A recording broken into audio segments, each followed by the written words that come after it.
आ गया। So guys, आज मैं काफ़ी दिनों बाद अपनी रामप्यार से मिलने के लिए आई। देखो मैं आप लोगों को मिलवाती हूँ उससे।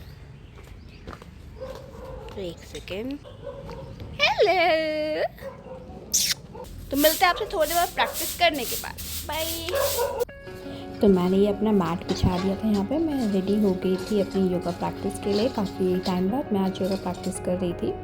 तो मैंने अच्छे से योगा प्रैक्टिस स्टार्ट करा। पहले नेक एक्सरसाइज से मैंने स्टार्ट किया। आज तो मुझे नेक में भी स्टिफनेस काफ़ी रहने लगी है, तो मैंने उसको देखते हुए कहा चल कर ही लेते हैं, क्योंकि बिना करे तो कुछ नहीं होगा और योगा से ही होगा। तो ये हम नेक के स्ट्रेचिंग्स, कुछ बेसिक्स खींचते फिर नेक को, फिर नेक रोटेशन से मुझे बहुत रिलैक्स फील हो रहा था। तो मैंने थोड़ी सी नेक रोटेशन भी करी। नेक रोटेशन करने के बाद फिर हम अपने शोल्डर्स पर आए। शोल्डर्स रोटेशन करने के बाद ही हमारा पूरा अच्छे से कि ये भी हमारी नेक को रिलैक्सेशन दे रहा था। फिर साथ के साथ हमने नेक शोल्डर्स की पूरा करने के बाद हम फिर अपने नॉर्मल की रोटेशंस करी। फिर उसके बाद हमने अपनी साइड स्ट्रेचिंग्स करी। साइड स्ट्रेचिंग में अच्छे से अप एंड डाउन, फिर उसमें होल्डिंग रखा। फिर हमने यही सेम दूसरी तरफ से भी हमने रखा। फिर अच्छे से उसे खींचते हुए बीच में हम रामप्यारी से भी बात कर रहे थे। जैसे खींचते हुए प्रॉपर साइड स्ट्रेचिंग्स रखी। फिर आई शोल्डर्स की बात। फिर मैं शोल्डर खींचा, बहुत स्टिफनेस फील हो रही थी मुझे, बहुत ज़्यादा। लेकिन ऐसा लगा जैसे मेरे को कितना लेग शोल्डर फ्रोजन जैसा तो उस तरीके से था, बट स्ट्रेचिंग करने के बाद थोड़ा सा रिलीफ फील हो रहा था मुझे। फिर उसके बाद स्ट्रेचिंग की, होल्डिंग करी। फिर कैट एंड काउ, अपने बैक को थोड़ा सा स्ट्रेच किया। और कैट एंड काउ में आप कर सकते हो कि जिनको भी बैक इश्यूज़ होते हैं वो कैट एंड काउ करें। जिनका सिटिंग का काम ज़्यादा रहता है उनको रिलैक्स मिलेगा इस चीज़ में। एंड प्लीज़ मेरी वीडियोस देख के आप मुझे फॉलो करें, सब्सक्राइब करें। ऐसी टिप्स एंड ट्रिक्स मैं आपके लिए लाती रहूँगी। एंड ये हमने फिर अभी शोल्डर प्लस बैक, ये दोनों की ट्विस्टिंग है। अगर आपको शोल्डर फ्रोजन है और बैक ट्विस्ट आपकी रहती है तो इसको आप कर सकते हो।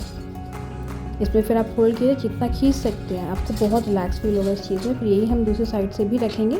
हाथ ऊपर जाए, फिर नीचे की तरफ, फिर अगेन इनहेल पर आप, फिर एक्सहेल पर डाउन लेकर गए हम। एंड इसी में ही हमने कंटिन्यू करते हुए फिर हमने इसमें भी होल्डिंग रखा। फिर अब यहीं से हम आ गए माउंटेन में। माउंटेन में हमने हील अप एंड डाउन करी।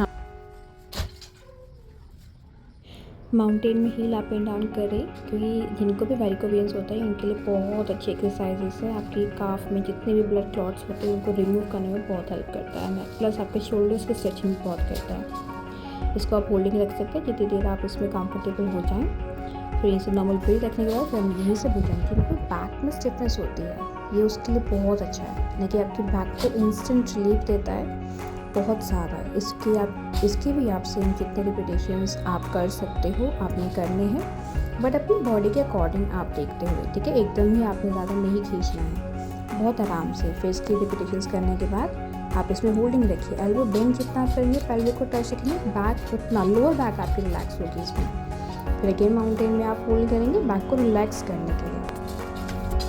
फिर से मेरे साथ ट्रेजेडी हुई कि आप चिपकली चली गई थी यहाँ से। खैर, फिर हमने दोबारा से स्टार्ट करा। फिर हमने अपनी थाई और हिप की हमने स्ट्रेचिंग करना स्टार्ट किया। लेग को आप जितना आगे लेकर आ सकते हैं धीरे धीरे उतना आप लेकर आइए, ब्रीथ के साथ करते हुए। फिर ये हमने पूरा स्ट्रेच किया एंड होल्ड रखा।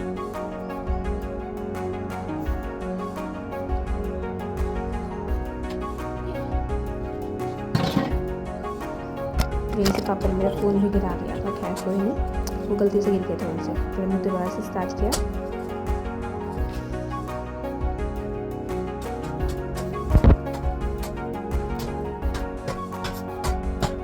फिर हमने मल्लासन। मल्लासन लेडीज़ के लिए बहुत अच्छा है। जिनको भी पीसीओएस की प्रॉब्लम होती है ये उसको क्योर करने में बहुत हेल्प करता है। तो आप इसे रेगुलर बेसिस पे आप कर सकते हो, बट सुबह सुबह करेंगे तो ज़्यादा बेटर रहेगा। और ज़्यादा से ज़्यादा मतलब अपने पेल्विक और अपने इनर थाइस को स्ट्रेच करने में आपने ज़्यादा फोकस करना है डेली बेसिस। और मेनली पीसीओएस को क्योर करने के लिए आप अपनी लाइफ पर, अपनी डाइट पर आप ज़्यादा ध्यान दीजिए। तो इसमें आपने स्टैंडिंग में भी आना है। ये ऑल्सो आपके पीसीओएस के लिए बहुत अच्छा है। ये दो एक्सरसाइजेज जो मैंने आपको बताई हैं बहुत अच्छी हैं।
फिर हमने आज यहाँ पे आसन ऑफ द डे किया, यानी कि शीर्षासन। मैं बहुत टाइम बात कर रही थी, मुझे पता नहीं था कि होगा या फिर नहीं होगा, बट थोड़ा सा ट्राई करने के बाद, सेटअप करने के बाद मेरा थोड़ा सा कोशिश करा, बहुत डर डर के थोड़ा सा किया, बट हो गया था टचवुड। बट होल्ड ज़्यादा देर नहीं कर पाई, पहले होल्ड ज़्यादा देर कर लेती थी, अब होल्ड नहीं हो पाया, बट एटलीस्ट हो गया। तो उस चीज़ को लेकर भी मैं खुश थी। थोड़ी देर ही होल्ड है, सिर्फ 10 काउंट, फिर उसके बाद नॉर्मल वापस आते हुए बैलेंस बनाने की कोशिश करी, तो धीरे धीरे वापस आए। फिर चाइल्ड पोज में मैंने रिलैक्स किया। चाइल्ड पोज के बाद ये मेरा आज फेस वर्कआउट के बाद फिर हमने स्टार्ट करी अपनी रिलैक्सेशन यानी मेडिटेशन। उसके बाद हमने अनुलोम विलोम यानी ब्रीथिंग एक्सरसाइज, जो कि मुझे बहुत पसंद है, बहुत ज़्यादा। फिर उसके बाद हमने यहीं से कपालभाति भी शुरू किया। कपालभाति आई थिंक मैंने 200-250 काउंट्स किए थे, सॉरी। फिर उसके बाद शीतकारी भी किया था, एंड ये लास्ट हमारा भ्रामरी, जो कि मुझे बहुत पसंद, जो इंस्टेंट मेरा स्ट्रेस और मेरा हेडेक रिमूव करने में मुझे बहुत हेल्प करता है। कभी आपको तो आप भी ट्राई करना। जितना लाउडली आप इसे खींच सकते हो, आपका माइंड उतनी जल्दी, उससे भी ज़्यादा रिलैक्स होकर आप एकदम फील कर पाओगे। देन लास्ट में आता है हमारा ओम चैंटिंग, और फिर हमारा शांति।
सो गाइस, हमारी प्रैक्टिस पूरी हो गई है, वो भी राम प्यारी के साथ। हमारी राम प्यारी अब थोड़ी सी हमसे दूर चली गई है, वो देखो दोरी। हाय, देखो कैसे ना देख रही है, उसको भी योगा करना था। चलो अब हम जाते हैं घर, मिलते हैं आपसे बाद में, बाय।